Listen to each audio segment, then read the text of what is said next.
sorry about that.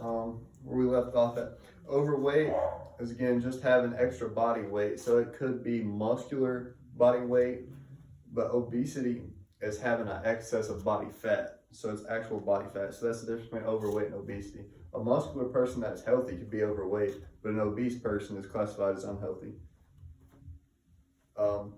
And then looking at this chart here, you can see the U.S. Children and adolescents classified as obese from 1963 to 2008 has spiked over 20%. So obesity in the U.S. is increasing dramatically. And obesity is not just an adult concern anymore. Conditions seen in children. So high cholesterol is seen in obese children. Type 2 diabetes, high blood pressure, social problems and poor self-esteem, sleep disturbances, and orthopedic problems are all problems seen in obese children. Obesity in adults, obese children and adolescents are more likely to become overweight or obese adults. So if you're obese when you're a child, you're more likely to be obese when you're an adult. In adults, the problems you see is heart disease, cancer, stroke, type 2 diabetes, osteoporosis, physical disability, high blood pressure, and sleep apnea. These are all common problems that obesity leads to in adults. And then factors contributing to obesity is genetics, environment, unhealthy diet, sedentary lifestyle, and then most importantly, bad diet and lack of physical activity. So lack of physical activity and a bad diet usually always result in obesity. Many sectors of our society make up the environment we experience every day. We can make positive changes to our environment that can reduce or prevent obesity. Families, healthcare organizations, the media, the religious and or faith-based organizations, businesses, local government, community organizations, and schools can all affect the child's activity level, diet, and overall health. So if a child joins an organization that promotes activity, so if it joins a church organization and they're all the time playing kickball or beach ball and incorporating that into what they're doing, then the child's going to be more fit and be more healthy. They can also influence their eating habits by what they're providing the children to eat. And then when we look at the MyPlate diagram, the biggest thing in the plate is vegetables, grains the second. The third biggest thing is fruits, and then protein and dairy. So you want a small amount of dairy. And for an athletic person, I would recommend more protein, especially if they're trying to add muscle. Protein is very important in adding muscle. So the school environments. What is food like in school environment? You want to go ahead and give us a first-hand account of what school's like, or what food's like in a school environment? It's usually like a random mix of food. Some could be good, some could be bad. You're talking about taste-wise? No, I'm talking about like nutrition. Nutritional-wise. Okay, so most food that is served in school is low nutrient, energy-dense foods and beverages. So, let's see. The foods that are served in schools are usually cheap processed foods that they can get out without them having to spend a lot of money. Daily physical education and poor food choices in schools are resulting in higher obesity rates across America. Daily physical education is not provided in most schools. Daily recess for elementary schools is not offered at many schools. So children are not being allowed outside to play. They're not required to take physical education. So they're not getting the energy exertion that they need to burn calories. So they're stacking up calories by eating unhealthy foods, and then they're not burning these calories off, resulting in obesity. There should be a healthy rationale. So for everything you eat, you should work off. If you eat 2,500 calories, you should expend 2,500 calories. If you're trying to gain weight, you should probably eat 3,500 calories and try to expend maybe 2,800 or 3,000. Sorry. There's also a rationale between the healthiness of your body and your appetite and what you're eating and success that you have in health and well-being. So if you're eating healthy and you're physically active, you will typically see academic success and lifelong health. If you are not, you're at risk for obesity, risk for chronic conditions, and risk for chronic diseases. You're generally less happy with your life. You're more likely to result in depression. So those are things that could come from a bad nutritional habit. Now we're going to watch another video. And this one's going to be, the video we covered before was on bad foods for you. And this one's going to be on foods that are positive for you. So foods you should be eating.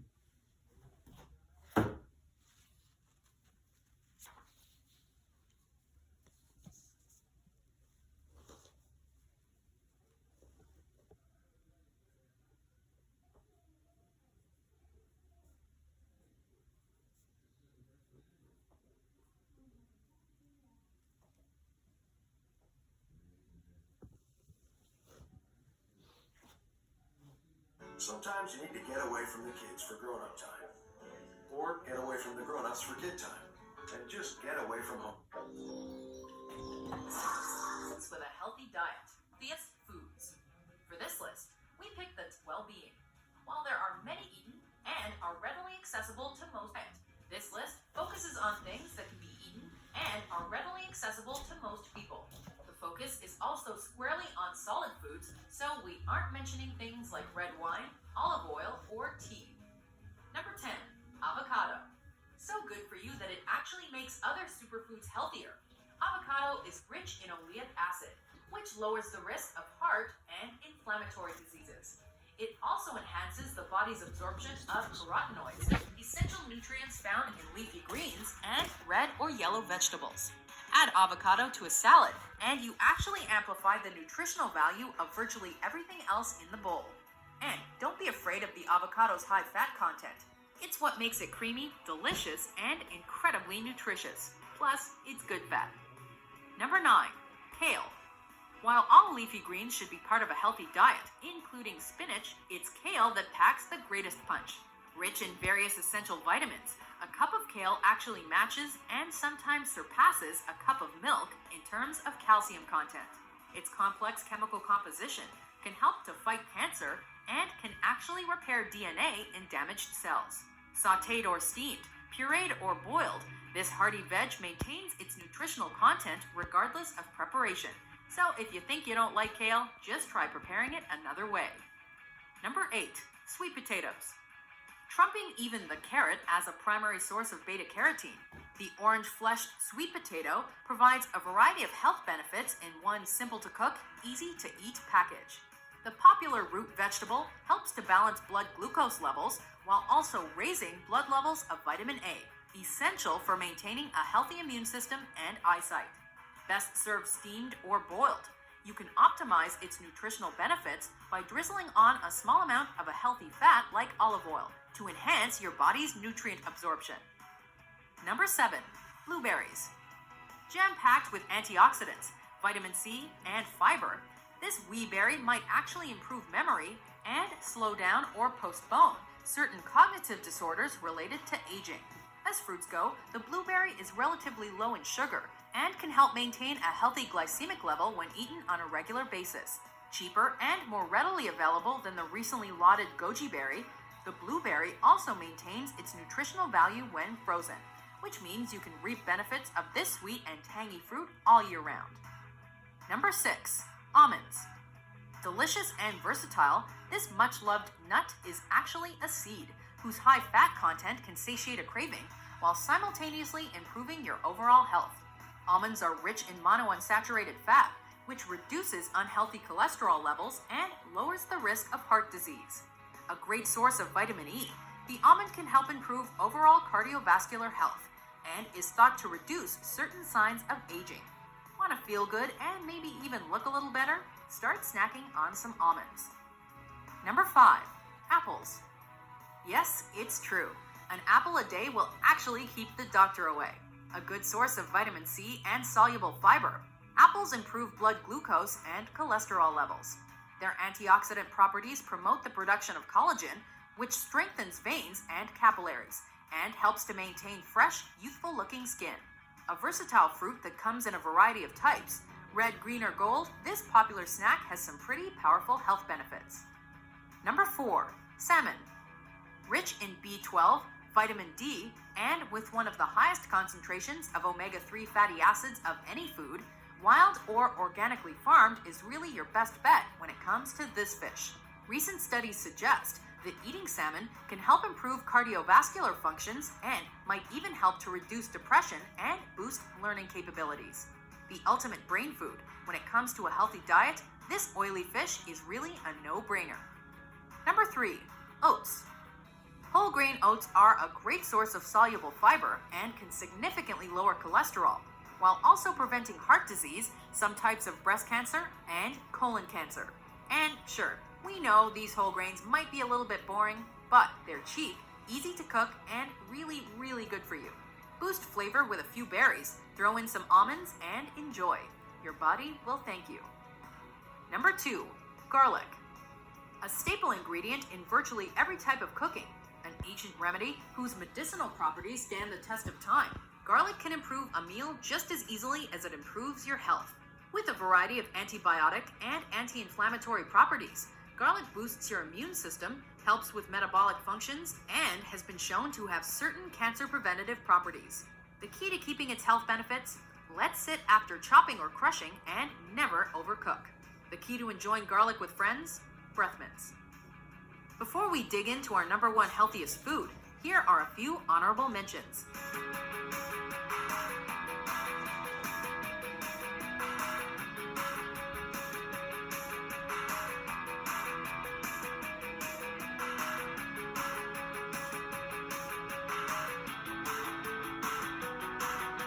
Number 1. Broccoli. Eat your greens. Broccoli helps to detoxify the body's systems, reduces inflammation, and is rich with antioxidants, making it one of the best things you can eat to maintain health and possibly prevent certain types of cancer. The key to healthy broccoli is preparation. Alright, so on those healthy foods, is there any foods that you didn't expect to see on the list of healthy foods? I didn't expect to see garlic come there. Garlic? Yeah, it's in a lot of like pastas and other dishes. It's a really common herb. You got another one? Sweet potatoes is another one. Sweet potatoes, right. You don't see a lot of sweet potatoes, at least I don't. But I mean, they taste pretty good. It's always a good option to have in your diet. Okay, so again, our standards for this lesson was identify the relationship between healthy eating and total wellness. So can you give me one cause of a bad diet? So if you had a bad diet, what would be one result of that? Depression. Depression, good, okay. And then evaluate personal nutrition and energy needs. So you're an active person, how many calories do you think you need a day? 3,500. 3,500, good, okay. And the student will identify healthy food options based on the options provided. So you got a list right there, you got a list of 10 healthy foods, right? Very good. And students will assemble a meal plan that is suitable to the MyPlate diagram and personal nutrition needs. And the student will evaluate what their body needs based on activity level. So that ties back into the first one, or the first standard, okay? So now we're gonna take a minute to create an actual meal plan, and we're gonna do a 3-day meal plan based on some of these foods that we've discussed. And I'll give you 5 minutes. You think you can get a meal plan done in 5 minutes for 3 days? Okay, so use the foods that you've been provided with. Take some healthy options. You can also take some foods that may not have been on here that you want to eat. And again, you want to have around 3,500 calories in your meal. So keep that in mind when you're creating your meal plan. And you can go ahead and begin working on that. And if you have any questions, feel free to ask.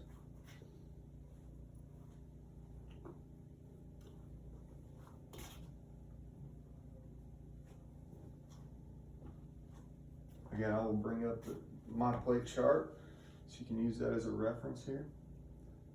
Obviously, I have one printed out. Here we go.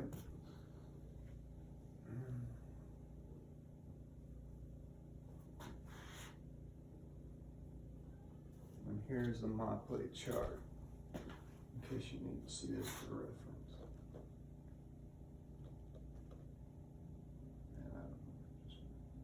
There you go. So what should be your biggest portion right here? On your Probably vegetables. vegetables, good. Okay. So what vegetable do you have for your first meal?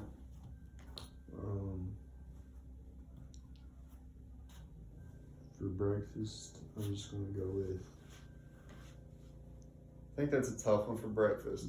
So I think a good option for breakfast, if you were interested in it, remember they talked about oats. So you could do oats and mixed fruit with maybe a cup of yogurt or something. A healthy cup of yogurt, not one that was discussed in the previous one. Or maybe a glass of milk with that. I think that'd be a good option for your first meal plan. Oats with berries. And blueberries would be a good option to have in your oats. And then, what's your second meal? You got a second meal done yet? For our second meal, I say we could go with salmon, kale, and some sweet potatoes. Okay, that's a good option. Do you have all the categories covered in that one? We don't have any fruit. No.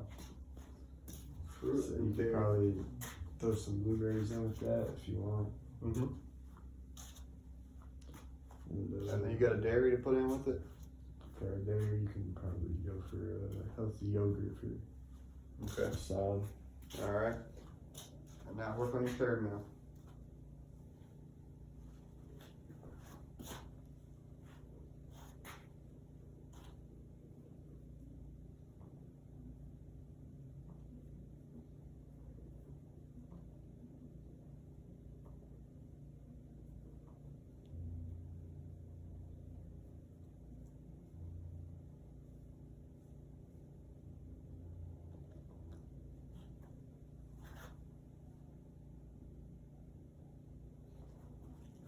So maybe a good thing to consider when making this and looking for a dairy product is skim milk. Skim milk's very good for you. It's very nutritional.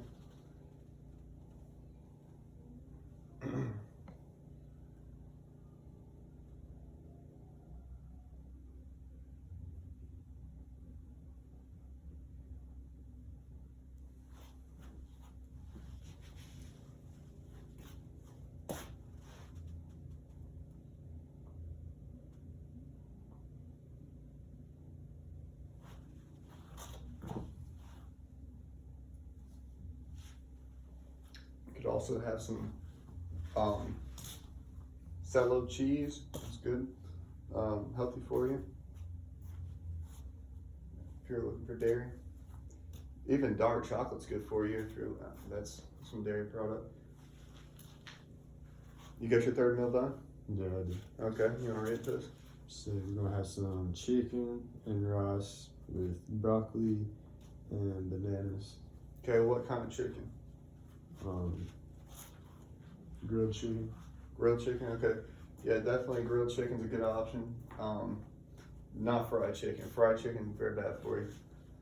A lot of fat in fried chicken. Okay. Now just do one more day for me. One more meal for me.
Alright, did you get your meal?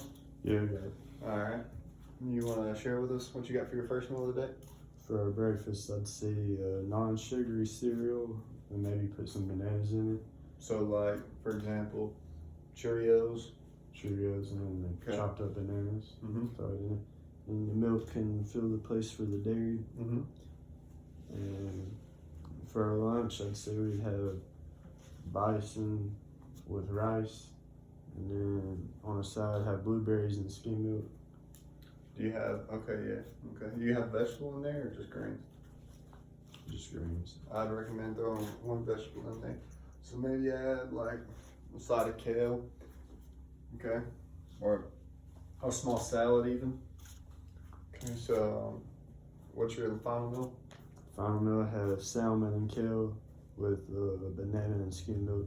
Okay, and that covers all the categories. Good. So now, if you had to pick between spinach or kale, which option would be healthier for you? Probably kale. Kale, good.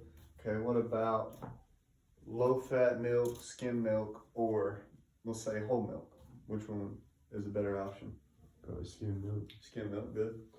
Okay. What about if you were going to a restaurant and you were in a hurry? Let's say you had an option between grilled chicken or fried chicken. Which would be the better option? Grilled chicken. Grilled chicken, good. Okay. So again, what 3 foods from those listed 10 do you enjoy eating personally? Apples, blueberries, and almonds. Those are Okay. good. If I was sharing, I'd say I like salmon and also like blueberries and almonds. So those are good options. Okay, as an exit ticket, I need you to take this test right here. I have a short quiz printed out. And after this short quiz, the class will be dismissed.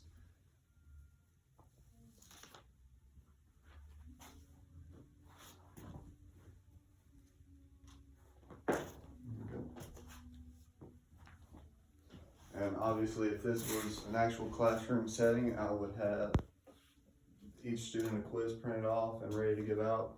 But due to the lack of a printer and the circumstances of the situation, I'm just having them do it on my laptop right now.